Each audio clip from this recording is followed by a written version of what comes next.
चले जी स्टार्ट करते हैं हमारा आज का सेशन। और this is about advance financial management AFM. So first of all हम थोड़ा सा सिलेबस के बारे में बात करेंगे कि एएफएम का जो है वो सिलेबस क्या है, उसमें कौन कौन से टॉपिक इंक्लूडेड हैं। लेकिन इससे पहले हम एक चीज़ ज़रा डिस्कस कर लेते हैं कि एएफएम जो है बेसिकली उसके लिए हमारे पास जो प्री रेक्विजिट पेपर है वो है एफएम। जो कुछ हमने एफएम के अंदर पढ़ा हुआ है वो हमारे लिए बहुत इंपॉर्टेंट है एएफएम की अंडरस्टैंडिंग के लिए, और पेपर में भी उससे हमें काफ़ी हेल्प मिलती है। ऐसा नहीं है कि एफएम की नॉलेज हो आपके पास और एएफएम में आपको सपोर्ट ना करे। तो आप वो स्टूडेंट जो एफएम से एएफएम में आ रहे हैं उन्हें एडवांटेज मिलता है।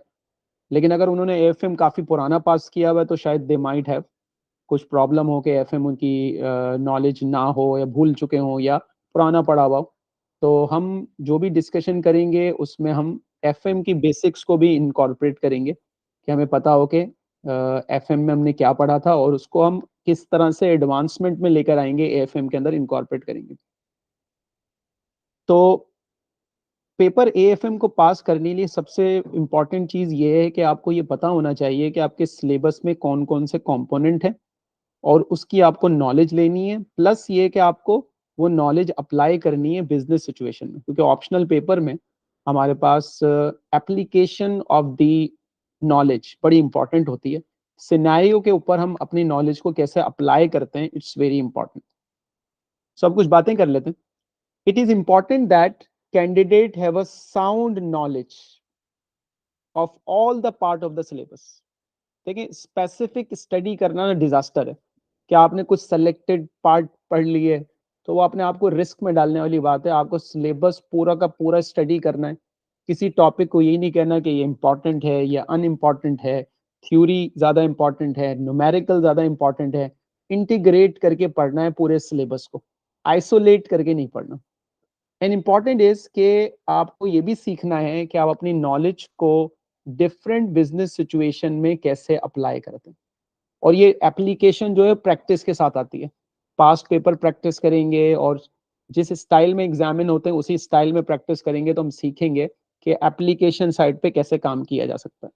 And it is also important that candidate bring forward their knowledge of financial management. जो एफएम का सिलेबस उन्होंने पढ़ा हुआ है उसकी नॉलेज को उन्हें आगे फॉरवर्ड करना है और ये सीखना है कि एएफएम में उसमें क्या एडवांसमेंट हमारे पास आती है। नेक्स्ट अब सिलेबस हमारे सामने है, एएफएम का सिलेबस हमारे सामने। तो एएफएम के सिलेबस को यहाँ पर mainly A to G areas में क्लासिफाई किया गया, जिसमें से हमारे पास पहला जो एरिया है वो है role of financial adviser in the multinational organisation.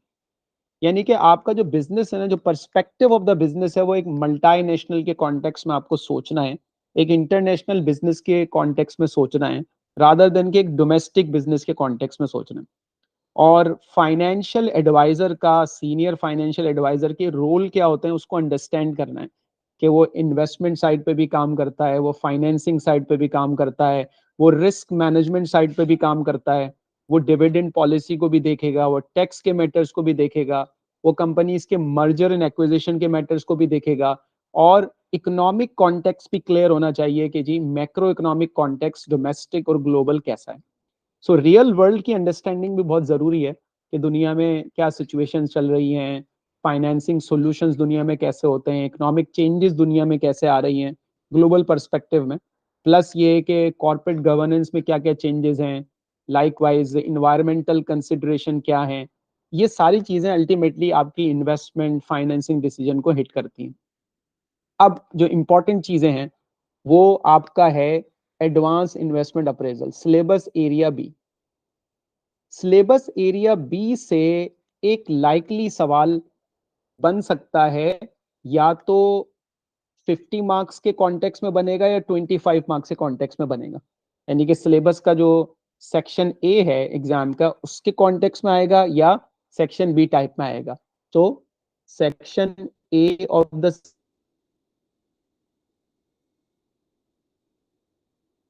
Syllabus paper में या सेक्शन बी में। अगर सेक्शन ए मार्क्स का सवाल होगा, डिफरेंट पार्ट भी शामिल होंगे, लेकिन मेनली आपका एजेंडा होगा 50 मार्क्स। और अगर सेक्शन बी में आता है तो 25 मार्क्स है। तो या तो ये 50 मार्क्स के कॉन्टेक्ट में एडवांस इन्वेस्टमेंट अप्रेजल आएगा, या फिर 25 मार्क्स के कॉन्टेक्ट में आएगा। अब ये टॉपिक है एडवांस इन्वेस्टमेंट अप्रेजल, इसका प्री रेक्विजिट्स हमने एफएम के अंदर पढ़ा हुआ है अच्छी तरह से। एफएम के अंदर हमारे पास 25 मार्क्स का एक कंपलसरी क्वेश्चन होता था इन्वेस्टमेंट अप्रेजल का। उसके अंदर हमने एनपीवी, आईआरआर, पे बैक पीरियड, और इसी तरह से rate of accounting, rate of return, फिर उसमें टाइम वैल्यू ऑफ मनी के मसले, इन्फ्लेशन के मसले, वर्किंग कैपिटल के, टैक्सेशन के, फिर रिस्क एंड अनसर्टिनिटी पढ़ा था, सेंसिटिविटी एनालिसिस, प्रोबेबिलिटीज के बारे में पढ़ा था, कैपिटल रेशनिंग के बारे में पढ़ा था। ये सारी चीजें इस पेपर के अंदर बिल्ट इन पार्ट है। यानी कि हमें पूरी बेसिक इन्वेस्टमेंट अप्रेजल को साथ साथ रिव्यू करना है कि जी इन्फ्लेशन को मैं एनपीवी में कैसे इनकॉर्पोरेट करूंगा। इसी तरीके से मैं फॉर एग्जांपल अगर टैक्सेशन और कैपिटल अलाउंसेस को मुझे इनकॉर्पोरेट करना है, वर्किंग कैपिटल को इनकॉर्पोरेट करना है, वो कैसे इनकॉर्पोरेट करेंगे। फिर इसके अंदर आएंगी एडवांसमेंट, क्योंकि हम एडवांस इन्वेस्टमेंट अप्रेजल पढ़ रहे हैं, तो उस एडवांसमेंट को भी हम डिस्कस करते हैं कि उसमें क्या क्या चीजें होंगी। अनदर थिंग इज, हमारा एक फर्दर एरिया है एक्विजिशंस और मर्जर्स का। यहां पर हमें बिजनेस वैल्यूएशन और मर्जर्स के बारे में डिस्कशन करनी है। अब ये भी सेक्शन ए पेपर में 50 मार्क्स के कॉन्टेक्स्ट में आ सकता है कि आपका जो सेक्शन ए का 50 नंबर का सवाल है वो सिनेरियो एक्विजिशन और मर्जर्स का हो, या फिर ये सेक्शन बी में 25 मार्क्स से सिनेरियो बन सकता है। ये इसके साथ मिलकर बनता है, कॉर्पोरेट रीस्ट्रक्चरिंग, रिकंस्ट्रक्शन, रीऑर्गेनाइजेशन। ये समझ लें दोनों एक ही टॉपिक है। सीओडी को हम अलग अलग नहीं कर रहे, एक साथ मिक्स कर रहे हैं। सो एक्विजिशन, मर्जर्स, कॉर्पोरेट रीस्ट्रक्चरिंग, यानी कि कंपनी अपनी चेंजेस कर रही है, अपने बिजनेस के अंदर चेंजेस कर रही है, और फर्दर उसके अंदर जो भी चेंजेस आएंगे उसके बाद बारे में बात की जाएगी। फिर सेक्शन ए टाइप क्वेश्चन भी बन सकता है, सेक्शन बी टाइप क्वेश्चन भी बन सकता है। हमने एफएम में इससे रिलेटेड पढ़ा है एक छोटा सा part, that is business valuation, जहां पर हमने इतनी अंडरस्टैंडिंग डेवलप की है। फॉर एग्जाम्पल कि अगर एक बिजनेस की वैल्यूएशन करनी है, उसकी इक्विटी की वैल्यूएशन करनी है तो कैसे करते हैं, उसकी डेट की वैल्यूएशन करनी है तो कैसे करती है। लेकिन एफएम में बिल्कुल इंट्रो लेवल पे पढ़ाया जाता है, और वहां पर हमने सिर्फ ये बात की थी कि नेट एसेट बेस्ड वैल्यूएशन कैसे करते हैं, इसी तरीके से अर्निंग बेस्ड वैल्यूएशन जिसके अंदर पीई रेशो, इसी तरह कैश फ्लो बेस्ड वैल्यूएशन। लेकिन यहाँ इस सिलेबस में एक्विजिशन इन मर्जर्स के अंदर ये जो बिजनेस वैल्यूएशन है वो बहुत डिटेल के अंदर है, और उसके सारे पॉसिबल मेथड्स पढ़ने हैं। फिर मर्जर एंड एक्विजिशन में थ्योरी भी काफी ज्यादा होती है, मर्जर के एडवांटेजेस, डिसएडवांटेजेस, ये सारी टेक्निक्स, मर्जर्स में फाइनेंसिंग की टेक्निक्स, ये सारी चीजें यहाँ पर हम कवर करेंगे। एडवांस इन्वेस्टमेंट अप्रेजल के कॉन्टेक्स्ट में एक चीज और ध्यान में रखी जाए कि कॉस्ट ऑफ कैपिटल इसका पार्ट एंड पार्सल है।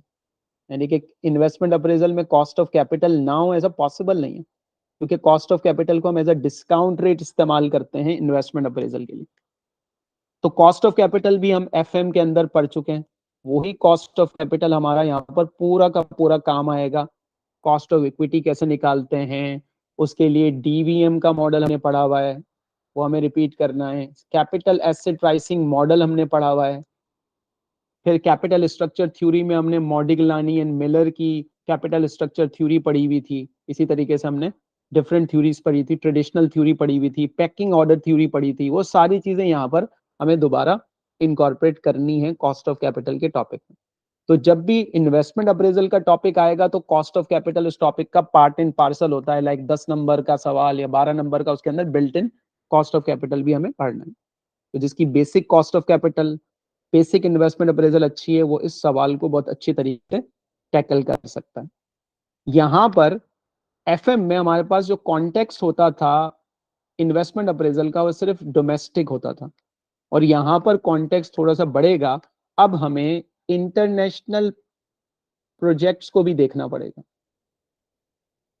हम किसी और कंट्री के अंदर इंटरनेशनल प्रोजेक्ट लगा रहे हैं तो इंटरनेशनल प्रोजेक्ट की एनपीवी और उसके अंदर आने वाले चैलेंजेस को हमें निपटाना पड़ेगा। इसी तरह हमारे पास section E of the syllabus है जो कि सबसे कॉम्प्लिकेटेड समझा जाता है। रिकंस्ट्रक्शन एंड रीऑर्गेनाइजेशन भी बहुत चैलेंजिंग टॉपिक है। इन्वेस्टमेंट अप्रेजल इतना चैलेंज चैलेंजिंग टॉपिक स्टूडेंट के लिए नहीं बनता जितना रिकंस्ट्रक्शन एंड रीऑर्गेनाइजेशन बनता है, और ट्रेजरी और एडवांस रिस्क मैनेजमेंट तो स्टूडेंट के लिए डिजास्टर साबित होता है। तो जो चीज डिफिकल्ट होती है उसके लिए फिर वे आउट भी वैसे ही डिजाइन करना पड़ता है, उसके लिए सोचना भी वैसे ही पढ़ना पड़ता है कि एग्जाम में पता है मुझे कि ये डिफिकल्ट एरिया मेरे सामने है, रिस्क मैनेजमेंट मुझे टफ टाइम देगा, तो वे आउट क्या सोचना है, ज्यादा से ज्यादा इसकी प्रैक्टिस करनी है, इसकी जो टेक्निकल रिक्वायरमेंट है उसको अंडरस्टैंड करना है, इसकी बेसिक्स पे काम करना है। इससे रिलेटेड हमने एफएम के अंदर बेसिक्स पे काम किया हुआ है। एफएम के अंदर हमने करेंसी रिस्क की बेसिक्स पढ़ी हुई है, और एफएम के अंदर हमने इंटरेस्ट रेट रिस्क की बेसिक्स पढ़ी हुई है। इंटरेस्ट रेट रिस्क और करेंसी, ये भी सेक्शन ए में 50 मार्क्स के कॉन्टेक्स्ट में आ सकता है, या सेक्शन बी में 25 मार्क्स के कॉन्टेक्स्ट के अंदर आ सकता है। यानी कि तीन हमारे जो मेजर एरियाज हैं, हमारा जो सेक्शन ए का 50 नंबर का सवाल बनेगा वो इन तीनों में से किसी एक पर एग्जामिनर बनाएगा, और जो आगे होंगे वो दूसरे सेक्शंस के अंदर जाएंगे। सो मेनली हमारे पास section B, section C D और सेक्शन ई और ए और बाकी टॉपिक्स जो इसके सपोर्ट में हमारे पास आते हैं। प्रोफेशनल स्किल्स, अभी आगे जाके बात करते हैं कि क्या रिक्वायरमेंट है प्रोफेशनल स्किल्स की, कौन कौन सी प्रोफेशनल स्किल्स हमें सीखनी पड़ेंगी, उसके मार्क्स कितने हैं।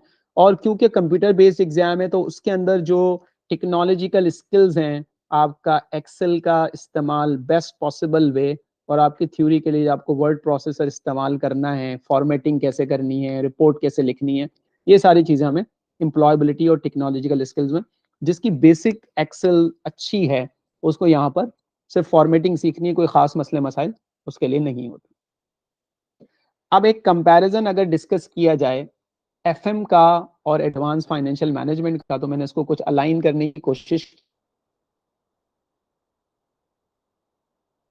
यहां पर हमने एडवांस इन्वेस्टमेंट अप्रेजल पढ़ना है, जिसके अंदर कुछ नए टॉपिक्स ऐड ऑन होंगे, जैसे इंटरनेशनल कॉन्टेक्स्ट के अंदर हमने एनपीवी को देखना है। इसी तरह हमने वहां पर आईआरआर का टॉपिक पढ़ा था, तो यहाँ पर एडिशनल हमें नया टॉपिक पढ़ना है modified internal rate of return. तो जो एफएम के बाद नए एडिशनल टॉपिक्स आएंगे तो डेफिनेटली उनकी वेटेज और उनकी इंपॉर्टेंस ज्यादा होगी as compared to previous topic. इसी तरीके से एक नया टॉपिक जिसपे अक्सर 25 मार्क्स का सवाल बना है पास्ट पेपर्स में, और वो है एपीवी, एक एडवांस टेक्निक है एनपीवी की। और इसके लिए हमारे पास रिस्क एडजस्टेड डिस्काउंट रेट का एक टॉपिक हमने एफएम में पढ़ा था, वो यूजफुल होता है इसके लिए। Risk adjusted discount rate, beta वगैरह की डिस्कशन, बीटा क्या होता है, अनगियर्ड बीटा क्या होता है, अनगियर्ड बीटा को रीगियर्ड कैसे करते हैं, अनगियर्ड कैसे करते हैं, project specific cost of capital कैसे कैलकुलेट करते हैं, वो प्री रेक्विजिट इसके लिए लाजमी शर्त है हमारे पास। फिर क्या होता है कि जब हम इंटरनेशनल इन्वेस्टमेंट अप्रेजल की तरफ जाते हैं तो हमारे पास करेंसी के भी मसाइल आते हैं इसके अंदर। उन करेंसी के मसाइल को हैंडल करने के लिए हमें करेंसी की फोरकास्टिंग सीखनी पड़ती है, किस तरीके से हम करेंसी को फोरकास्ट करते हैं। उसके लिए purchasing power parity, interest rate parity के टूल्स। तो एडवांस इन्वेस्टमेंट अप्रेजल में हमारे करेंसी के भी मसले सामने आते हैं, कॉस्ट ऑफ कैपिटल के भी मसले सामने आते हैं, बेसिक इन्वेस्टमेंट अप्रेजल के मसले सामने आते हैं जो स्टूडेंट को चैलेंज देते हैं, इन्फ्लेशन, ये सारे मसले भी देखने पड़ते हैं। फिर हमारे पास सोर्सेज ऑफ फाइनेंस जो टॉपिक था एफएम के अंदर, वो सोर्सेज ऑफ फाइनेंस यहाँ पर बहुत ज्यादा नहीं है, लेकिन एटलीस्ट वो सारी बेसिक्स यहाँ पर होगी। इक्विटी फाइनेंसिंग की बातें, डेट फाइनेंसिंग की बातें, इसी तरह डिविडेंड पॉलिसी, तो सारी चीजें, and including Islamic finance. Islamic finance हमने स्लाइटली पढ़ा हुआ है एफएम के अंदर, लेकिन यहाँ पर इस्लामिक फाइनेंस थोड़ा सा ज्यादा डिटेल के अंदर पढ़ाया जाता है। और इंटरनेशनल सोर्स ऑफ फाइनेंस के ऊपर भी बात करते हैं, जैसे बॉन्ड्स के ऊपर, इंटरनेशनल बॉन्ड्स और उसकी वर्किंग कैसे होती है वो यहाँ पढ़ाया जाता है। रिस्क मैनेजमेंट जैसा मैंने बताया, वहां पर हमने इंट्रो पढ़ा था, यहाँ रिस्क मैनेजमेंट बहुत डिटेल में पढ़ाया जाता है। और रिस्क मैनेजमेंट में करेंसी के जितने भी टूल्स हैं, जैसे फॉर एग्जांपल वहां पर हम बात करते थे फॉरवर्ड एक्सचेंज कॉन्ट्रैक्ट की, वो हम दोबारा रिपीट करेंगे। मनी मार्केट हेजिंग, वो हम दोबारा रिपीट करेंगे। इसी तरह अब यहाँ पर डिटेल में हमें currency future, currency future contract, इसी तरह से ऑप्शन कॉन्ट्रैक्ट, इसी तरह से स्वैप, ये चीजें एफएम के सिलेबस में इंट्रो लेवल पे थी, वहां पर इसके न्यूमेरिकल भी नहीं पूछे जाते थे, करेंसी फ्यूचर। लेकिन हमारा जो 25 मार्क्स का सवाल बनता है मोस्ट ऑफ द टाइम, वो फ्यूचर और ऑप्शंस के ऊपर ज्यादातर बेस कर रहा होता है, स्वैप्स के ऊपर ज्यादा बेस कर रहा होता है। इंतहाई टेक्निकल एरिया है जो समझना पड़ता है, और ये करेंसी के कॉन्टेक्स्ट में भी सवाल बन सकता है, और बाज दफा ये सवाल इंटरेस्ट रेट रिस्क के कॉन्टेक्स्ट में बनता है। उसके भी टूल हैं, जैसे एफआरए हो गया, इंटरेस्ट रेट फ्यूचर हो गए, इंटरेस्ट रेट ऑप्शंस हो गए, इंटरेस्ट रेट स्वैप्स हो गए, कैप्स कॉलर्स हो गए। ये सारी टेक्निक्स सीखनी है, सारी टेक्निकल टर्मिनोलॉजीज अंडरस्टैंड करनी है। इसके अंदर कैलकुलेशन बहुत चैलेंजिंग होती है, बहुत क्रिटिकल कैलकुलेशन है, तमीज से कैलकुलेशन को सीखना पड़ता है। और क्योंकि जो भी पेपर हैं, ऑप्शनल पेपर्स वगैरह ज्यादा इंपॉर्टेंट होती है, क्योंकि पेपर में न्यूमेरिकल थ्योरी मिक्स टुगेदर, अगर आपको कैलकुलेशन करनी है तो वो उसको इंटरप्रेट कैसे करना है, बिजनेस के कॉन्टेक्स्ट में कैसे लिखना है, ड्राफ्टिंग कैसे करनी है, ये सारी चीजें प्रैक्टिस के साथ साथ सीखनी पड़ती है। बिजनेस वैल्यूएशन एक छोटा सा एरिया हमारे पास एफएम में था, लेकिन यहाँ merger and acquisition, business valuation, reconstruction एक बहुत बड़ा एरिया है जिसको बहुत डिटेल में कवर करना है, including theory. Working capital management हमारे पास वहां पर एक पांचवा एरिया था। वहां अगर एफएम की बात की जाए तो एफएम में हमारे पास source of finance, investment appraisal, और इसके साथ वर्किंग कैपिटल, फिर रिस्क मैनेजमेंट, फिर business valuation, cost of capital. Working capital management यहाँ पर हमारे सिलेबस में नहीं, यानी कि शॉर्ट टर्म के जो टूल्स हैं वो डायरेक्टली हमारे सिलेबस में नहीं है, लेकिन इनडायरेक्टली उसकी भी सारी नॉलेज हमें यहाँ पर हेल्प आउट करेगी कि किस तरीके से शॉर्ट टर्म के वर्किंग कैपिटल मैनेजमेंट के मसले हमारे चीजों को डिस्टर्ब करते हैं, बिजनेस के कैश फ्लोज कैसे हिट होते हैं। लेकिन inventory management, receivable management, payables management, cash management का डायरेक्टली यहाँ पर लिंक नहीं है। कुछ छोटे छोटे एरियाज के अंदर इसकी भी नॉलेज हमें लेनी है। ये तो बात हो गई हमारी सिलेबस स्ट्रक्चर की, और इसी complete detail syllabus study guide के अंदर एज वी प्रोग्रेस हम साथ साथ टॉपिक वाइज डिस्कस करेंगे। अब आ जाते हैं एग्जाम स्ट्रक्चर की तरफ। प्रोफेशनल एग्जाम जितने भी हैं, ऑप्शनल जितने भी एग्जाम हैं, उसके अंदर एक कॉमन बात क्या है कि आपके पास 3 आवर्स का, 3 घंटे का पेपर है, 15 मिनट्स, 3 आवर्स एंड 15 मिनट्स आपके पास टाइम है कंप्यूटर बेस्ड एग्जाम के लिए। और एएफएम के पेपर में, वैसे जर्नली सारे पेपर में ऐसा ही होता है, आपके पास 2 सेक्शंस होंगे, सारे क्वेश्चन कंपलसरी होंगे, 80 टेक्निकल मार्क्स होंगे और 20 इन बिल्ट प्रोफेशनल मार्क्स होंगे। यानी कि आपके पास 100 मार्क्स का जो पेपर आ रहा है, उस 100 मार्क्स के पेपर में जो मार्क्स टेक्निकली गिवन है कि एक्सप्लेन करना है, कैलकुलेशन करना है, एनालाइज करना है, डिस्कस करना है, वो तो 80 मार्क्स होंगे। लेकिन उसके अंदर built in 20 professional marks. Now it's very important कि हमें ये पता हो कि वो प्रोफेशनल मार्क्स क्या हैं, वो कहाँ पर मौजूद हैं, वो कैसे मिलते हैं, क्योंकि वो हमें अलग से नहीं मिलेंगे, वो हमें इन 80 टेक्निकल मार्क्स के अंदर वो 20 मार्क्स छुपे हुए। तो हम उन चीजों पे काम करेंगे, अंडरस्टैंड करेंगे कि किस तरह सिनेरियो के अंदर टेक्निकल मार्क्स के साथ साथ प्रोफेशनल मार्क्स घुसे हुए होते हैं, कहाँ होते हैं, वो कौन सी प्रोफेशनल चीजें मार्क्स हैं। तो प्रोफेशनल मार्क्स पे अगर मैं जंप करूं, तो प्रोफेशनल मार्क्स इन 4 स्किल्स के ऊपर बेस कर रहे होते हैं आपके। एक है हमारी कम्युनिकेशन स्किल्स, उसके प्रोफेशनल मार्क्स हैं। Analysis and evaluation, communication skill का मतलब है कि आपसे जो सवालात पूछे जा रहे हैं, जो क्वेश्चंस हैं, आप उसको प्रेजेंट कैसे कर रहे हैं। अगर आपको रिपोर्ट लिखने को की गई तो आपने रिपोर्ट का फॉर्मेट, उसका लेआउट, तो कम्युनिकेशन इस पे डिपेंड करता है। एनालिसिस एंड इवैल्यूएशन, आप डेटा के साथ खेल कैसे रहे ना, ठीक है। स्केप्टिसिज्म एक प्रोफेशनल स्किल्स है, हम आगे इसको फर्दर चारों को और फर्दर डिटेल में बात करेंगे। और कमर्शियल एक्यूमेन, यानी कि बिजनेस कॉन्टेक्स्ट जो आपका होता है ना, उसको हम कमर्शियल एक्यूमेन कहते हैं। स्केप्टिसिज्म, आप डेटा में से अजम्पशंस, डेटा को चैलेंज करना, why it has been there, assumptions क्या है, इसकी भी फर्दर हम डिटेल्स में बात करेंगे।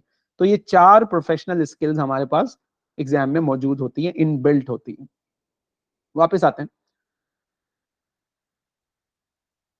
जो भी क्वेश्चन एग्जाम में आएंगे वो पूरे सिलेबस में से आते हैं। ऐसा नहीं है कि 50 मार्क्स का जो सेक्शन ए का हमारे पास क्वेश्चन है वो एक एरिया ऑफ सिलेबस से होगा, उसकी थीम एक एरिया ऑफ सिलेबस से तो होगी।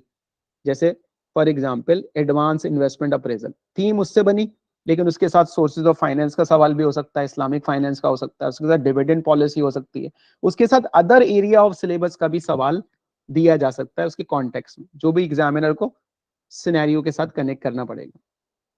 So all the question in the exam may require candidates to draw on knowledge and techniques from different parts of the syllabus. It is unlikely that 50 mark will relate to only one part of the syllabus. तो section B है हमारे पास, एक सवाल ये हो गया. Section B में हमारे पास 25 मार्क के 2 सवाल होंगे. इसका मतलब क्या हुआ, 3 मेन एरियाज हो गए. अगर एडवांस इन्वेस्टमेंट अप्रेजल की थीम सेक्शन ए में आती है तो इसका मतलब है अंडरस्टूड बात है कि ये मर्जर एंड एक्विजिशन और रिकंस्ट्रक्शन में से होगा और ये रिस्क मैनेजमेंट पर होगा. अगर section A merger and acquisition और रिकंस्ट्रक्शन पर आता है तो अंडरस्टूड बात है कि बी में अप्रेजल होगा और रिस्क मैनेजमेंट होगा. और अगर section A risk management context पे आता है तो अंडरस्टूड बात है कि बी में अप्रेजल होगा और मर्जर एंड एक्विजिशन और रिकंस्ट्रक्शन होगा. इस तरह से आपका पेपर की ये थीम चलती है. 25 mark question will focus on one part of the syllabus, यानी कि इसमें चांसेस ये होते हैं कि एक हिस्से पे एग्जामिनर काम करेगा, लेकिन उसमें कुछ पार्ट क्वेश्चन दूसरे टॉपिक से भी आ सकते हैं. यानी स्टूडेंट ये नहीं कह सकता कि जी मैं अपनी किस्मत आजमाता हूं और अप्रेजल पे काम कर लेता हूं, यहां से 50 मार्क्स कवर हो जाएंगे. ऐसा नहीं है. आपके अटेम्प्ट में हो सकता है अप्रेजल सेक्शन बी में आया हो and it is worth 25 marks और कोई और एरिया आपके लिए स्ट्रांग हो चुका हो. इसी तरह अगर रिस्क मैनेजमेंट स्टूडेंट ने कम काम किया, हो सकता है कि रिस्क मैनेजमेंट अल्टीमेटली आपको चैलेंज कर दे. क्योंकि हमने जो सिलेबस में देखा है कि हमारे पास जो ए टू ई दिया हुआ है ना, ये पूरा का पूरा कॉन्टेक्स्ट यहाँ पर बनता है. और ज्यादातर चांसेस सेक्शन ए में जो हमारे पास होते हैं वो बी से होते हैं और एक्विजिशन मर्जर रिकंस्ट्रक्शन के चांसेस हमारे पास ज्यादा ब्राइटर चांसेस होते हैं कि वहां से बनेगा. अप्रेजल अगर आ जाए सेक्शन ए में so that is very handy, क्योंकि अप्रेजल को डील करना कंपैरेटिवली आसान होता है दूसरे टॉपिक से मुकाबले में. और अगर वो 50 में नहीं आता, बी में आता 25 मार्क्स के लिए, तब भी अगर उस सवाल को बहुत अच्छी तरह से सॉल्व कर लिया जाए तो हम पासिंग मार्क्स अच्छे तरीके से क्लोज जा सकते हैं पासिंग मार्क्स की तरफ. क्योंकि प्रोफेशनल एग्जाम्स हैं, टाइम मैनेजमेंट बहुत इंपॉर्टेंट होती है, पूरा पेपर 100% कंप्लीट करना is a big challenge for the students. फिर लेटर ऑन हम एग्जामिनर रिपोर्ट्स के ऊपर भी जाएंगे कि कहाँ कहाँ स्टूडेंट्स को चैलेंज का सामना करना पड़ता है, कौन से ऐसे एरियाज हैं जिससे ऊपर स्टूडेंट अगर काम कर ले तो वो अपने पेपर को मैक्सिमम लेवल तक कंप्लीट कर सकता है. अब बात होती है प्रोफेशनल मार्क्स की. तो दीज प्रोफेशनल मार्क्स जो कि बताए गए are awarded based on clarity and structure of the answer. मसलन आप कैलकुलेशन कर रहे हैं, क्लियर होनी चाहिए. आप थ्योरी लिख रहे हैं, आपको जो फॉर्मेट बोला गया वो आप एग्जामिनर की रिक्वायरमेंट को फॉलो कर रहे हैं, तो फॉर्मेट के भी मार्क्स हमारे पास होंगे. और एलिजिबल आपकी कैलकुलेशन होनी चाहिए और एलिजिबल आपकी थ्योरी होनी चाहिए जो इजीली समझ में आ सके. सो फॉर एग्जांपल अगर रिपोर्ट बनाने को दी जाए तो प्रोफेशनल मार्क्स गेन करने के लिए रिपोर्ट फॉर्मेट बना हुआ होना चाहिए और उसमें रिपोर्ट की तरह का एक टाइटल होना चाहिए, इंट्रोडक्शन होना चाहिए, रिपोर्ट के अदर फीचर होने चाहिए, रिपोर्ट में कंक्लूजन भी होता है और उसके लिए जो नेसेसरी कैलकुलेशन चाहिए होती है वो अपेंडिक्स की फॉर्म में आपके पास मौजूद हो, उसको हमने रेफर किया हुआ. अगेन ये चीज प्रैक्टिस के साथ आएगी कि कैसे हम 50 मार्क्स का क्वेश्चन रिपोर्ट फॉर्मेट के अंदर प्रैक्टिस करके उसको कर सकते हैं, उसका लेआउट कैसे बनाएंगे. ये 4 प्रोफेशनल स्किल्स हमारे पास आ गई, इसको हम अलग से सेपरेटली डिस्कस करेंगे. सेक्शन बी की अगर बात कर ली जाए तो सेक्शन बी में हमारे पास 2 सवाल होंगे 25 मार्क्स ईच. अब जो प्रोफेशनल स्किल्स के जो ब्रेकअप है उस ब्रेकअप को देखें तो वो ब्रेकअप ऐसे बनता है, उसको भी थोड़ा सा डिस्कस कर लिया जाए कि सेक्शन ए में जो 50 मार्क्स हैं आपके पास उसका ब्रेकअप कैसे होगा. उस 50 मार्क्स में से 40 टेक्निकल हैं, यानी कि आपको फेस पे 40 मार्क्स नजर आ रहे होंगे और 10 प्रोफेशनल मार्क्स हैं जिसके अंदर चारों प्रोफेशनल मार्क्स अवेलेबल होंगे, हर तरह के 10 नंबर. तो आप सॉल्व 40 मार्क्स का करेंगे लेकिन आपको मिलेंगे 50 मार्क्स. अगर आपने प्रोफेशनल मार्क्स का ख्याल रखा तो डेफिनेटली आपको वो प्रोफेशनल मार्क्स एग्जाम में लेने हैं और बहुत डिफिकल्ट भी नहीं है, मिल जाते हैं। लेकिन जब हम सेक्शन बी पे जाते हैं तो सेक्शन बी के हर सवाल में जो 25 मार्क का एक क्वेश्चन है, वहां पर आपके 20 टेक्निकल मार्क्स हैं और आपके 5 जो हैं वो प्रोफेशनल मार्क्स हैं, और उसमें कम्युनिकेशन के मार्क्स शामिल नहीं होते, उसमें जो अदर प्रोफेशनल स्किल्स हैं उसके मार्क्स शामिल होते हैं। तो हर सेक्शन बी के 20-25 नंबर के सवाल में 5 प्रोफेशनल मार्क्स, तो 10 प्रोफेशनल मार्क्स सेक्शन बी में आ गए, 20 प्रोफेशनल मार्क्स का ब्रेकअप 10 सेक्शन बी में और 10 आ गए आपके सेक्शन ए में। तो ये हमारे 20 प्रोफेशनल मार्क्स हैं, इसका सीखना बहुत जरूरी है।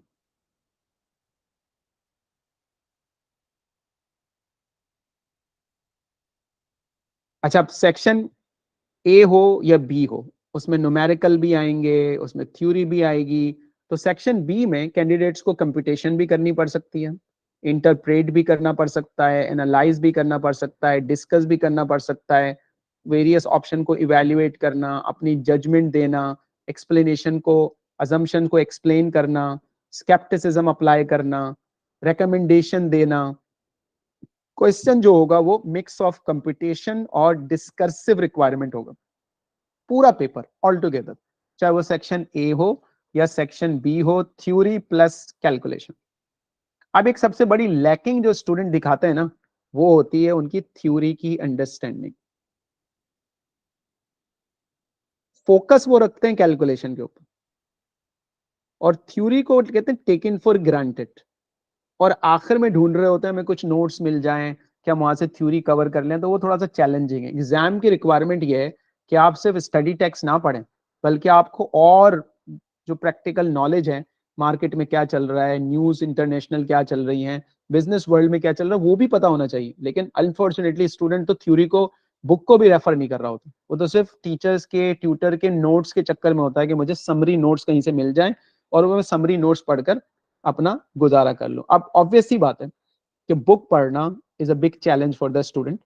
तो अगर स्टूडेंट एसीसीए के दिए हुए रिसोर्सेज के ऊपर चला जाता है, देखिए यू कैन सी नाउ, मैंने यहाँ पर आपका स्टडी हब खोला हुआ है। अब आप स्टडी हब के ऊपर अगर एएफएम के पेपर में जाएं और देखें, तो आपके पास chapter, flash card, quizzes, practice. अब इसमें सबसे इंपॉर्टेंट चीज जो है ना यहाँ पर, वो है कि आपको बनी बनाई इन्होंने एक स्टडी टेक्स्ट दी हुई है।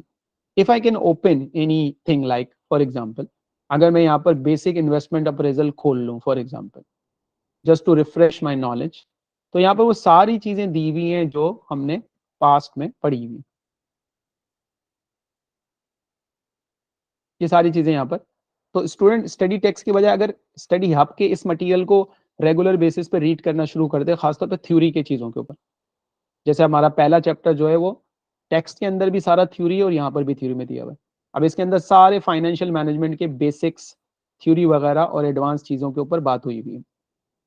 जैसे फॉर एग्जांपल कॉर्पोरेट गवर्नेंस हो गया, सस्टेनेबिलिटी हो गई, इसी तरीके से स्टेक होल्डर्स हो गए, शेयर होल्डर्स और डायरेक्टर्स, एजेंसी कॉन्फ्लिक्ट हो गया। अब ये स्टेक होल्डर्स के बारे में, अब देखिए कितना ईजी है यहाँ पर पढ़ना, कि आप इससे जो ना स्टेक होल्डर्स का पूरा एक चीज समझ सकते हैं। ऑल्दो रीडिंग तो यहाँ पर भी करनी पड़ेगी, लेकिन यहाँ पर थोड़ी सी हैंडी लगती है। तो जिन टॉपिक्स को कहा जाएगा कि ये टॉपिक्स थ्योरी के लिए ज्यादा इंपॉर्टेंट है, इससे थ्योरी बनती है, सपोज उसको यहाँ पे फोकस करना है। जैसे फॉर एग्जांपल डिविडेंड पॉलिसी, अब डिविडेंड पॉलिसी में थ्योरी के चांसेस ज्यादा हैं, पूरा डिविडेंड पॉलिसी का स्ट्रक्चर दिया हुआ है। अब जैसे हम फॉर एग्जांपल कहते हैं कि डिविडेंड इररेलेवेंस थ्योरी क्या है, हमने एफएम में भी पढ़ी हुई है, ये डिविडेंड इररेलेवेंस थ्योरी की दी हुई है। लाइकवाइज अगर मैं for example capital asset pricing model की अजम्पशन रीड करना चाहता हूँ, फॉर एग्जांपल उसकी लिमिटेशन रीड करना चाहता हूँ, तो जो बुक में लिखी हुई है वही यहीं लिखी हुई है कि हमने इसकी अजम्पशन देखी या हमने इसकी लिमिटेशन देखी। सिर्फ थ्योरी याद करने से काम नहीं चलेगा, थ्योरी कॉन्टेक्स्ट के अकॉर्डिंगली आपको अप्लाई करनी पड़ेगी। ऑब्वियसली बात है, लिखेंगे तो थ्योरी के मार्क्स मिलेंगे, एक पॉइंट रेलेवेंट लिखने पर हमें 1 मार्क मिल जाता है। तो लेकिन उसके लिए थ्योरी याद भी तो होनी चाहिए, थ्योरी पता भी तो हमारे पास थ्योरी अल्टीमेटली है कितनी और उसको हम कैसे एक्सेस कर सकते हैं। So this study hub, study text, theory खासतौर पर यहाँ से अच्छी तरह से करनी है।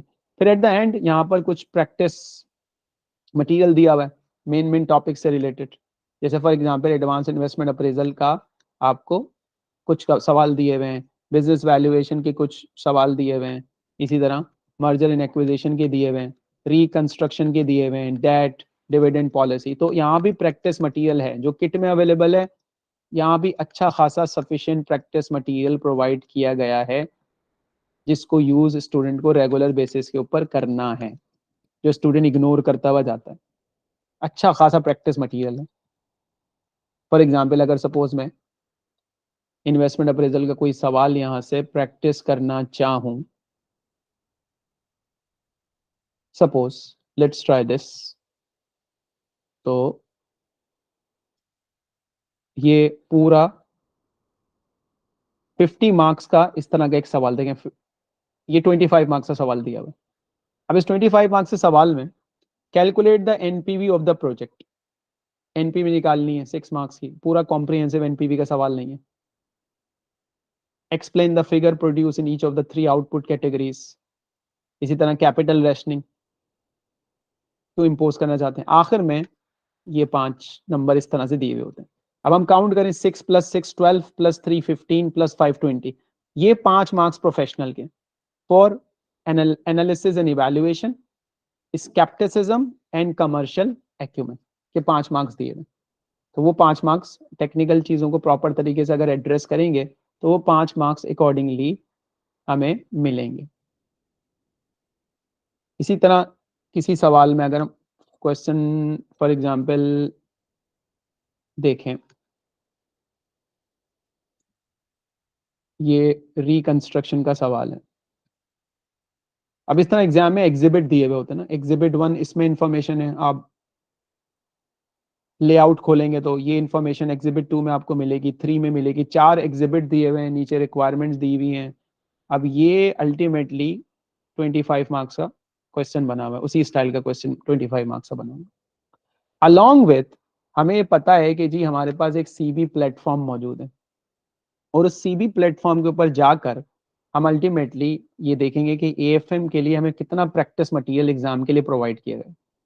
तो अगर वो उसको भी अगर हम तमीज से इस्तेमाल कर लें, सही तरीके से इस्तेमाल करें, तो अगर हम एएफएम पे जाते हैं, एसीसी ऑफिशियल रिसोर्स, ठीक है, जब स्टूडेंट ये पूछता है ना कि मैं कहाँ से तैयारी करूं, कैसे करूं, तो वो इतना बड़ा डेटा बैंक छोड़ के इधर उधर घूम रहा होता है। अभी देखें पास एग्जाम लाइब्रेरी, दिसंबर 20, जून 21, ये सारे रीसेंट पास पेपर के सवाल दिए,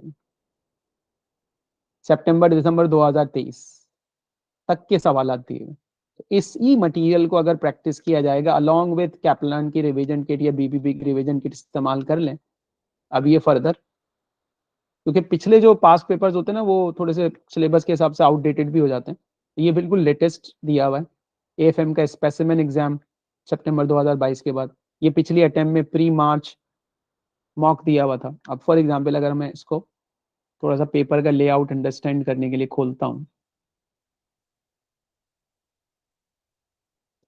यहाँ पर,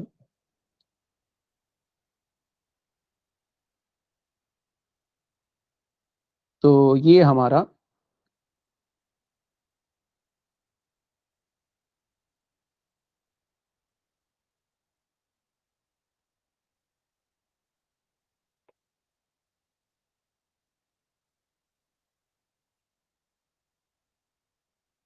ये हमारे देखें सेक्शन है 50 नंबर का सवाल, section B 2 question each worth 25, all are compulsory. ये हमने पेपर अपना ओपन किया, ये एक 50 सेक्शन ए का हमारा क्वेश्चन हमारे सामने आता है, ये इस स्टाइल में हमारे सामने आता है। ये इसके 4 एग्जिबिट दिए हुए 1 2 3 4। अब देखिए कॉस्ट ऑफ कैपिटल दिया हुआ है, न्यू इन्वेस्टमेंट प्रोजेक्ट, ये एनपीवी का सवाल है। रिक्वायरमेंट, और यहाँ पर गए तो ये हमने रिक्वायरमेंट खोली, सबसे पहले अंडरस्टैंड किया। तो यहाँ रिक्वायरमेंट के अंदर देखिए पहले सवाल तो फ्लैट है, उसका रिपोर्ट से कोई ताल्लुक नहीं है। Discuss how real option theory can be used alongside NPV, ये थ्योरी का सवाल है। रियल ऑप्शन थ्योरी एक पूरा थ्योरेटिकल टॉपिक है। अगर किसी ने रियल ऑप्शन थ्योरी पढ़ा हुआ है तो उसका सिनेरियो से कोई कनेक्शन नहीं है, और बगैर सिनेरियो के ये 6 मार्क्स की फ्लैट थ्योरी दी हुई है। फिर हम आगे बढ़ते हैं तो एक रिपोर्ट बनानी है। अब उस रिपोर्ट के कॉन्टेक्स्ट में 1 2 3 4, ये रिपोर्ट के कॉन्टेक्स्ट में सवाल सॉल्व होने। और नीचे हमारे पास ये 10 प्रोफेशनल मार्क्स हैं। Professional marks will be awarded for the demonstration of skills in communication, analysis and evaluation. चारों स्किल्स यहाँ पे टेस्ट हो रही है, समझ लें 2.5 ईच चारों स्किल्स के लिए। अब यहाँ देखें, रिपोर्ट बनानी है। रिपोर्ट में calculate a suitable weighted average cost of capital to be used as a discount factor. ये 7 मार्क्स के लिए हमारे पास weighted average cost of capital, जिसमें हमें एफएम की चीजें भी मिलेंगी। हमने इसका एग्जिबिट ओपन किया, इसने हमें इंफॉर्मेशन दी, वो सेम इंफॉर्मेशन जैसे इक्विटी बीटा कितना दिया हुआ है, डेट बीटा कितना दिया हुआ है, इसी तरीके से risk free rate of return RF 3%, risk premium RM minus RF 5%। इसका मतलब है कैपिटल एसेट प्राइसिंग मॉडल लग रहा है। उसकी इक्वेशन हमें फॉर्मूला शीट के अंदर दी भी होगी, वहां से हम डायरेक्ट उठा के यहाँ से easily within no time CAPM लगाकर एक नंबर इजीली यहाँ से ले सकते हैं। ऐसा नहीं मार्क्स लेना मुश्किल नहीं होगा, मार्क्स लेना मुश्किल भी, आसान भी बहुत ज्यादा होगा, प्रोवाइडेड दैट पढ़ा किस तरह से, नॉलेज कैसे एक्वायर की है, सबसे इंपॉर्टेंट पेपर को अटेम्प्ट करने का तरीका कैसे सीखा, कितनी प्रैक्टिस की, ये बहुत इंपॉर्टेंट है, अच्छी तरह से इसको अंडरस्टैंड करना है। तो ये तो पूरा कैलकुलेशन आ गई। इसके बाद अगली भी कैलकुलेशन, एस्टिमेट द एनपीवी। अब ऐसा नहीं कैलकुलेशन आती नहीं है, फ्लैट 18 मार्क्स की कैलकुलेशन यहां पर आ गई। उसके बाद अगला भी estimate using the Black Scholes option pricing model. अच्छा, ये ब्लैक शोल ऑप्शन प्राइसिंग मॉडल एक नया टॉपिक है, इसके लिए इसका एक कैलकुलेटर यहाँ पे प्रोवाइड किया जाता है, ये हम सीखेंगे इसको कैसे अप्लाई करते हैं। ये भी एक यहाँ पर एडिशनल चीज हमें देखनी आगे देखेंगे। तो 12 मार्क्स क्या है, discuss the assumption made in the above calculation. Scepticism के मार्क्स इसके अंदर इंक्लूडेड होंगे, ठीक है। और फिर आगे फर्दर तो सिनेरियो को एनालाइज करना, वो सारी चीजें इसके अंदर मौजूद हैं। और ये 4 एग्जिबिट यहाँ पे दिए थे, ये चारों एग्जिबिट हमें रीड करने हैं। ये इन्वेस्टमेंट अप्रेजल एनपीवी निकालने के लिए पूरा आपको चार्ट दिया हुआ है, कैश फ्लोज बना के दिए हुए हैं, रेवेन्यू दिया हुआ है, रेलेवेंट कॉस्ट दी हुई है, स्पॉट एक्सचेंज रेट दिया हुआ है, 2 मुल्कों की इन्फ्लेशन दी हुई है ताकि हम एक्सचेंज रेट को फोरकास्ट कर सकें और अपने कैश फ्लोज को फॉरेन करेंसी से लोकल करेंसी में कन्वर्ट कर सकें। इसी तरह हमें नीचे वही सेम एफएम वाला सिनारियो दिया हुआ है कि टैक्स रेट दिया हुआ है, फला मुल्क में इतना है, हमारे मुल्क में इतना है, दोनों मुल्क के दरमियान टैक्स ट्रीटी बनी हुई है, डबल टैक्स के रूल्स आएंगे। तो इन्वेस्टमेंट अप्रेजल अगर अच्छी तरह से पढ़ा हुआ होगा तो इन्वेस्टमेंट अप्रेजल के सवाल को बहुत अच्छे तरीके से एड्रेस किया जा सकता है मेरे अंदाज से। If I can suggest to student, देखिए पूरे सिलेबस पे ग्रिप लाना प्रोफेशनल स्टूडेंट्स के लिए मुश्किल होता है। तो आई कैन एडवाइस ऑलवेज कि जब हमें पता है कि इन्वेस्टमेंट अप्रेजल आता है, और इन्वेस्टमेंट अप्रेजल एफएम में भी हम एडवाइस करते हैं स्टूडेंट को कि आप अप्रेजल पे काम करें, इजी होता है। यहाँ भी हम स्टूडेंट को एडवाइस करते हैं कि आपका जो सबसे पहला टारगेट होना चाहिए ना, जो आपको किल करना है सवाल, वो है इन्वेस्टमेंट अप्रेजल। आपको जान मारनी है इन्वेस्टमेंट अप्रेजल पे। और अगर 50 मार्क्स के कॉन्टेक्स्ट में आ गया फिर तो आपकी लॉटरी निकल गई कि आपने वो सवाल अच्छा किया हुआ। और अगर नहीं भी आया, 25 मार्क्स के कॉन्टेक्स्ट में भी आया, तो हम 25 में से मैक्सिमम मार्क्स स्कोर करेंगे उस टॉपिक में से, और फिर हम बाकी टॉपिक्स पर भी काम करेंगे। लेकिन मेन हमें इन्वेस्टमेंट अप्रेजल पे ज्यादा जान मारनी है। थ्योरी का पार्ट सॉल्व करने के लिए एज यूजुअल वर्ड प्रोसेसर हमारे पास अवेलेबल है, जिसपे हम रिपोर्ट का फॉर्मेट बनाएंगे, सारी डिस्कशन करेंगे, और जहां हमें अपेंडिक्स के लिए कैलकुलेशन चाहिए वो कैलकुलेशन हम यहाँ पर, और कैलकुलेशन में जो फॉर्मूले इस्तेमाल करने हैं, कैसे फॉर्मूले इस्तेमाल करेंगे एनपीवी वगैरह के, आईआरआर वगैरह के, एमआईआरआर वगैरह के, वो भी यहाँ पे सीखने। सपोर्ट के लिए हमें फॉर्मूला शीट प्रोवाइड की जा रही है। एएफएम में हमें ये फॉर्मूला शीट प्रोवाइड की जाती है जिसके अंदर मॉडिग्लानी एंड मिलर का formula, capital asset pricing model का फॉर्मूला वही एफएम वाला, एसेट बीटा कैलकुलेट करने का फॉर्मूला सेम एफएम में भी था, dividend growth model, Gordon growth approximation, वैक का formula, Fisher formula, purchasing power parity दी हुई है, इंटरेस्ट रेट पैरिटी दी हुई है, modified internal rate of return इस फॉर्मूले से हमें निकालना है, ब्लैक शोल ऑप्शन प्राइसिंग मॉडल तो इनबिल्ट है, उसके लिए फॉर्मूलाज उसके दिए हुए। इसी के बाद हमारे पास एक पीवी टेबल है, जहां जहां हमें डिस्काउंट रेट कैलकुलेट कर रहे हैं वो हम फॉर्मूले की मदद से भी कर सकते हैं। एक्सेल में तो ज्यादा बेहतर होता है टेबल की जगह फॉर्मूला इस्तेमाल कर लें। फॉर्मूला भी ऊपर दिया हुआ 1 + r - n। उसके बाद हमें पता है कि दूसरी टेबल हमारी एन्यूटी टेबल होती है, वो एन्यूटी टेबल भी दी हुई है। एक्सेल में हमें फॉर्मूला लगाना है, हम ये फॉर्मूला यहाँ से इस्तेमाल कर सकते हैं। इसी तरह आगे हमें standard normal distribution table Black Scholes option pricing model के लिए ये यूजुअली दी जाती है। तो ये हमें इस टेबल को इस्तेमाल करना है। साथ हमें अगर कोई कैलकुलेशन करनी है तो हमारे पास इनबिल्ट कैलकुलेटर मौजूद है, ठीक है। अगर हमें कोई रफ वर्किंग दिखानी है तो ये हमारे पास स्क्रैच पैड है, इस पर हम प्लान कर सकते हैं अपना सवाल, क्योंकि planning is also very important, हमें प्लान करके चीज़ों को चलना पड़ेगा। तो ये इस तरह से हमारे पास आ गया जनाब अल्टीमेटली ये सेक्शन ए टाइप क्वेश्चन।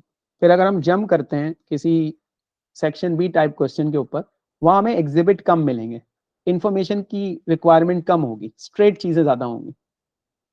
देखें, calculate the result of the hedging strategy, ये रिस्क मैनेजमेंट का सवाल है, 15 मार्क्स का कैलकुलेशन का। और एडवांटेजेस एंड डिसएडवांटेजेस, अब एक थ्योरी का टॉपिक है, फ्लैट सवाल, सेंट्रलाइज्ड ट्रेजरी डिपार्टमेंट। इसने अच्छी तमीज से थ्योरी पढ़ी होगी, पास पेपर की थ्योरी को भी अगर देख लिया होगा तो ये सवाल पास पेपर में आ चुका कई दफा। Advantages and disadvantages of centralised treasury department, 5 marks हैं, 5 पॉइंट्स इजिली मिल सकते हैं। प्रोफेशनल मार्क्स 5 मार्क्स के इसके अंदर इनबिल्ट हुए हैं।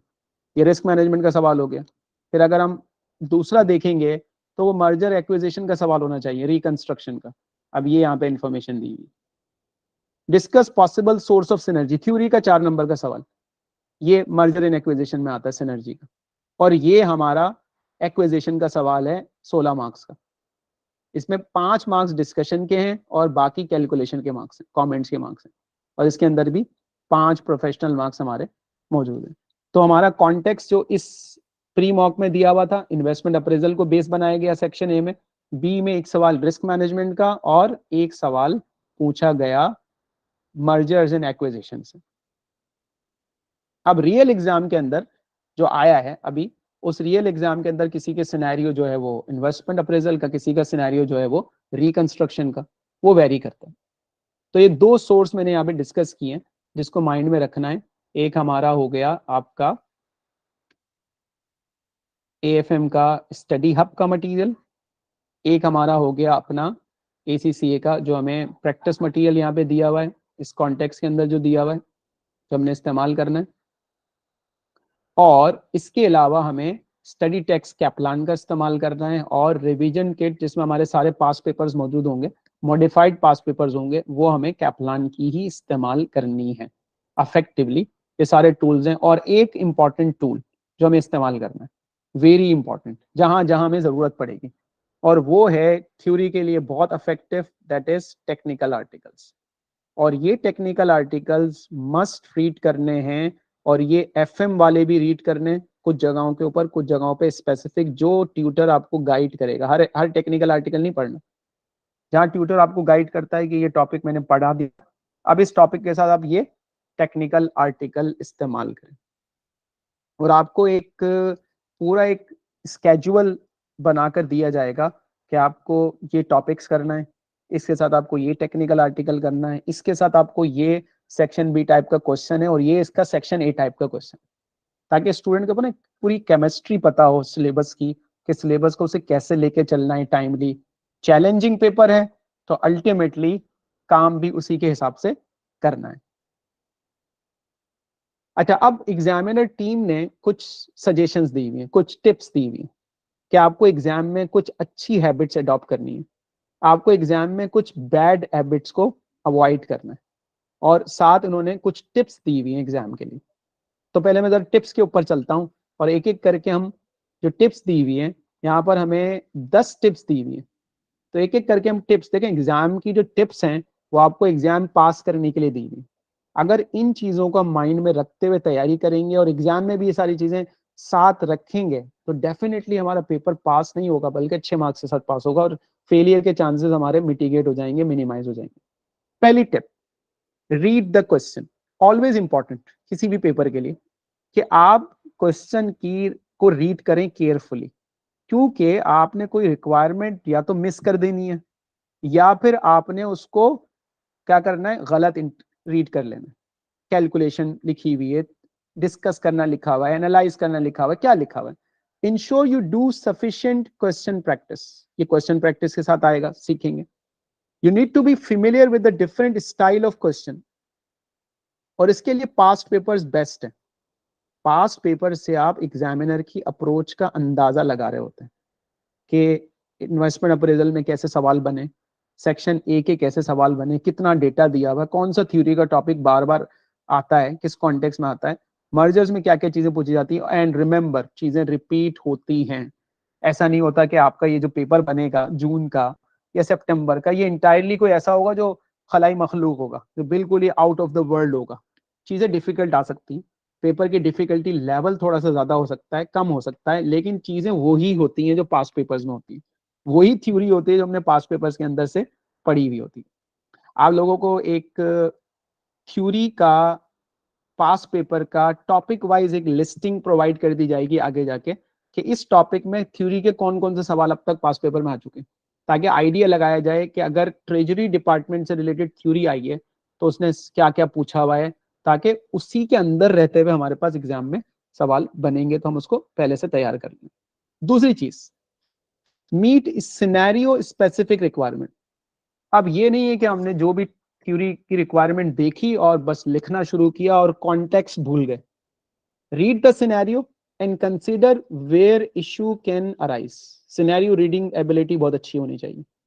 Reference figures from the exhibit or your calculation and explain why in the specific case something is particularly relevant। यानी कि focus on scenario, सिनेरियो पे फोकस करके लिखना है और प्रोफेशनल मार्क्स गेन करने का बेस्ट तरीका है।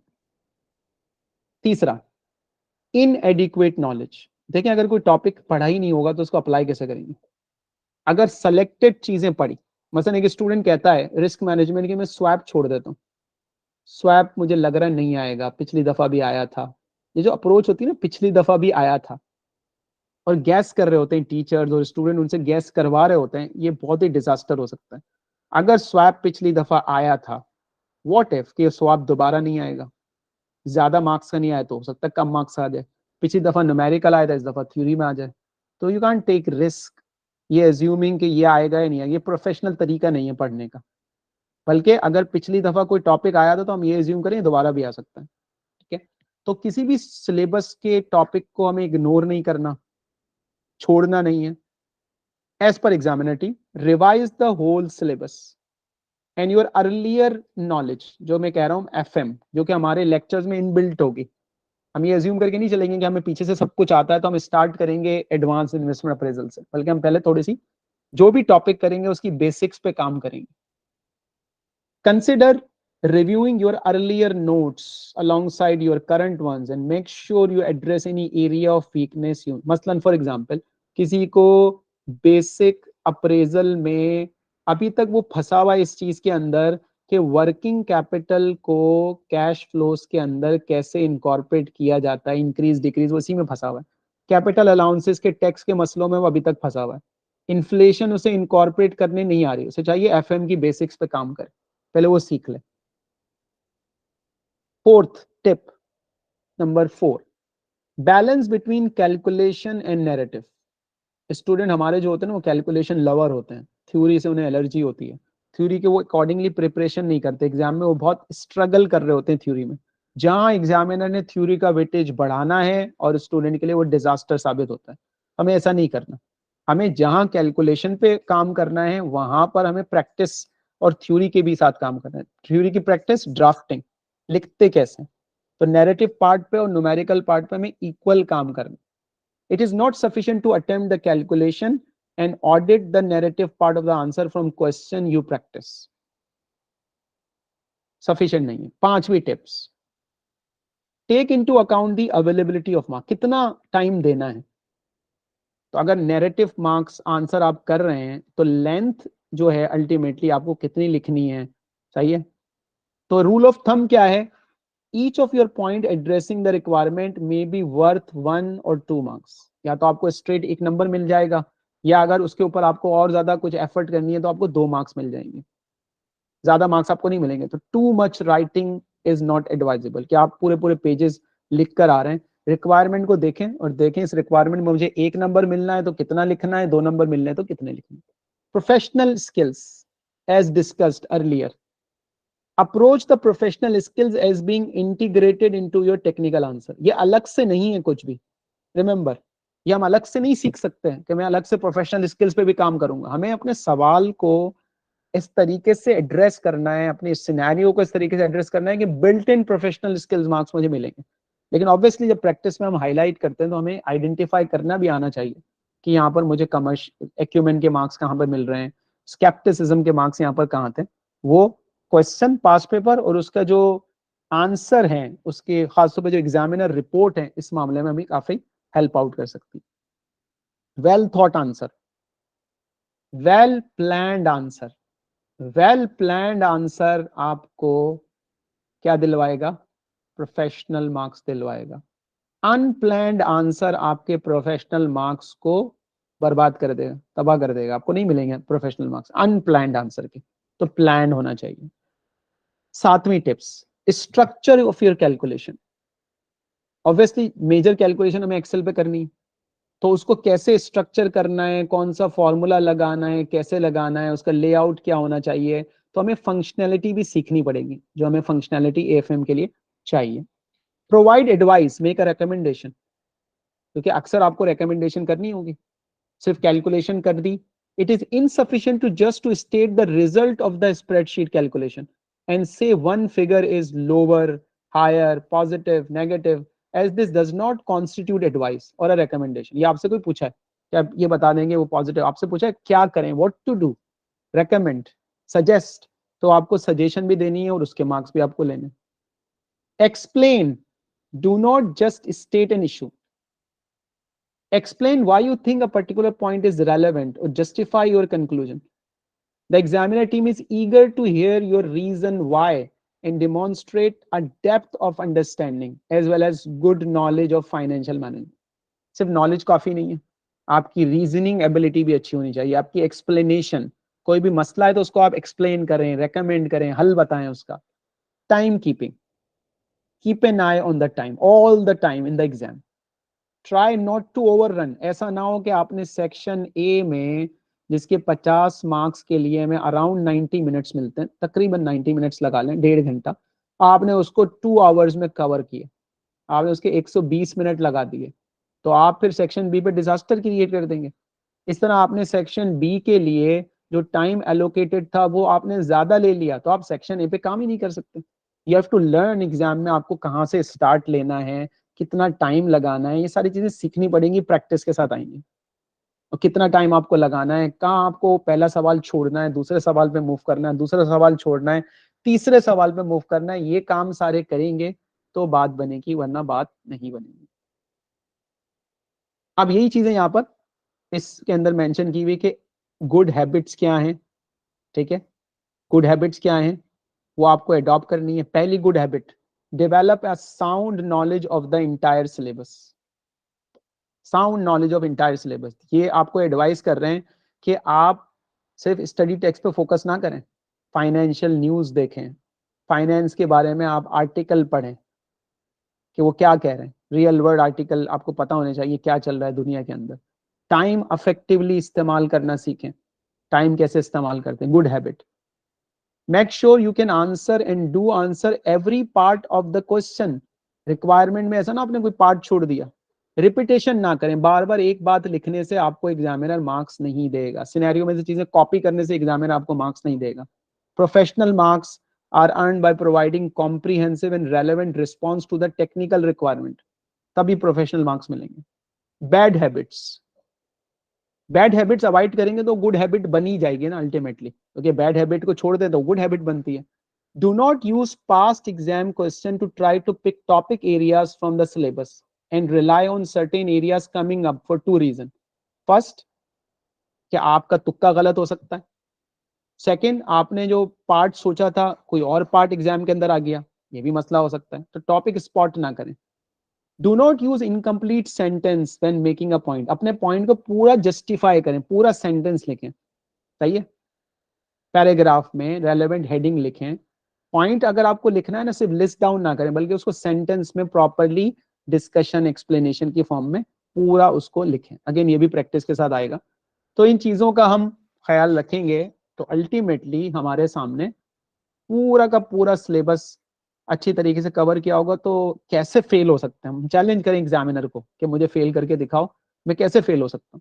इन सारी चीजों पे काम करेंगे तो यकीनन पास होंगे। And at the end, passing ratio. Passing ratio मुझे दिख रही है कि एक थोड़ी सी पॉजिटिविटी आती है पासिंग रेशो देखकर, कि इस एग्जाम में दूसरे प्रोफेशनल एग्जाम की तरह लाइक एपीएम हो गया, एडवांस ऑडिट एंड इंश्योरेंस, या 33, 34, 35, 38, यहाँ ऐसा नहीं है। एंड ग्रेजुअली अगर हम देखें तो दिसंबर 22 में दैट वाज टफ वन, फिर उसके बाद 45 तक गया, फिर एक अटेम्प्ट आई जिसमें ये स्किल्स के टाइप का हो गया 48, 48 वहां पर आता है तकरीबन 50 तक, यहाँ पर इसने मार्क्स दिए आपको 47, और उसके बाद ग्रेजुअली अगर देखें तो 45 एंड 45।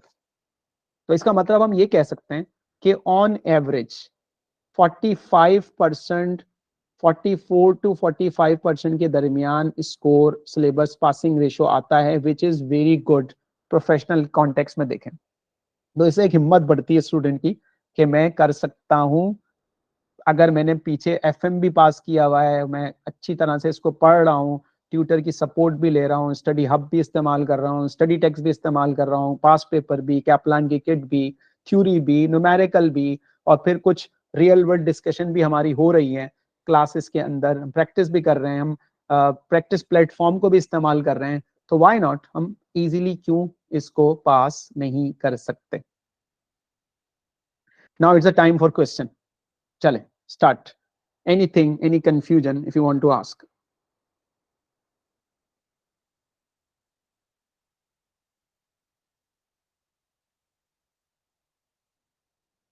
हाँ जी।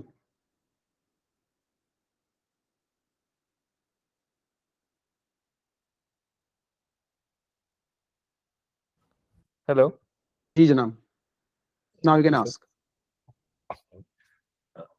वैसे मैंने सर कोशिश कोई की है, ऐसा मैंने बहुत थॉरोली चीजों को एक्सप्लेन कर दिया, सारा कुछ। जी सर, कोई ऐसा ऐसा क्वेश्चन तो नहीं है, बस अब आपको ये देखना है कि यार मेरा जो एफएम की नॉलेज है ना वो कितनी पीछे पड़ी हुई है, ठीक है। और जी मैंने जो माइंडसेट बनाया हुआ था ना कि मुझे स्किल्स के साथ इसको कैसे आगे इंक्रीज करना है, स्किल्स का एक अलग तरीका होता है पास करने का, वो हमारे पास एमसीक्यूज भी आ रहे होते हैं, ओटीक्यूज होते हैं, एमटीक्यूज होते हैं, हमें टॉपिक भी बात दफा बिल्कुल पता होता है। एफएम में 25 नंबर का अप्रेजल तो लाजमी आना है ना, पता होता है। जी यहाँ पर भी हमें पता है क्या आना है, स्पेसिफिकली नहीं पता क्या आना है, लेकिन फिर भी हम स्पॉट कर लेते हैं कि यार देखो एपीवी ना इस दफा नहीं आया था, समझो अगली दफा एपीवी बहुत इंपॉर्टेंट हो गया। तो हम एक माइंड बना लेते हैं यार एपीवी के 2-3 मैंने एग्जाम स्टाइल क्वेश्चन कर लिए ना, तो अगर हमने क्लास में एपीवी किया और एपीवी आ गया ना तो आप आराम से 70 to 80% तो दंड मारोगे, इतना कोई मसले वाली बात नहीं। सही है। 15-20 आपके थ्योरी के टॉपिक हैं, अगर आपने उसके ऊपर एक डिस्कशन कर ली, पॉइंट्स याद कर लिए, तो आप आराम से उसको अप्लाई भी कर सकते हैं। थ्योरी भी ऐसी नहीं है, डिजास्टर नहीं है। तो इतना कोई मुश्किल पेपर नहीं है, होप हाई रखनी चाहिए, बस प्रैक्टिस पे फोकस, टाइमली अपनी वीकली एक स्केजुअल बेस्ड तैयारी होनी चाहिए। आखिर का पेपर नहीं है, लास्ट 15 दिन, 20 दिन, 25 दिन। Slow in study wins the race, आहिस्ता आहिस्ता रेगुलर बेसिस पर रोजाना 15 मिनट से आधा घंटा निकाल कर छोटे छोटे स्टेप्स में काम करना शुरू करें। आपके जो वीक डेज आ रहे हैं, वीकेंड्स आ रहे हैं आपके, उसके ऊपर थोड़ा सा ज्यादा टाइम कैलकुलेशन कहाँ करनी है, थ्योरी भी साथ साथ करनी है। आखिरी 15 दिन में थ्योरी याद करने की नहीं होती जो स्टूडेंट करते हैं कि मुझे कहीं से 50-60 पेजेस के नोट्स मिल जाए, मैं रट्टा मार लूं और एग्जाम में जाके कर लूं, तुक्के में पास हो जी सकता है स्टूडेंट। लेकिन ये रिस्की स्ट्रेटेजीज, ऐसे काम नहीं चलता।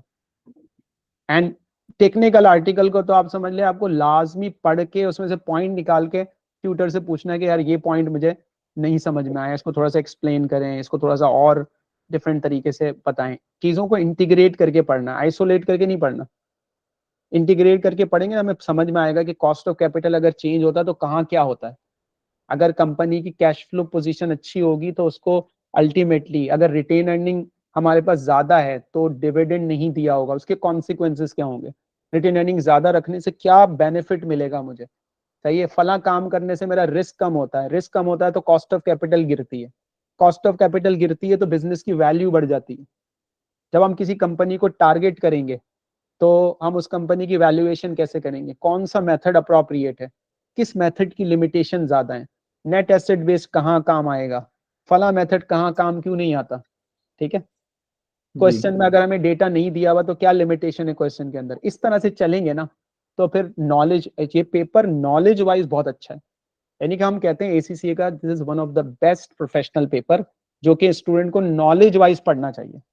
जब वो ये पेपर पढ़ रहा हो ना तो उसे फाइनेंशियल वर्ल्ड के बारे में नॉलेज लेनी चाहिए ना, उसे मैक्रो इकोनॉमिक इंडिकेटर देखने चाहिए।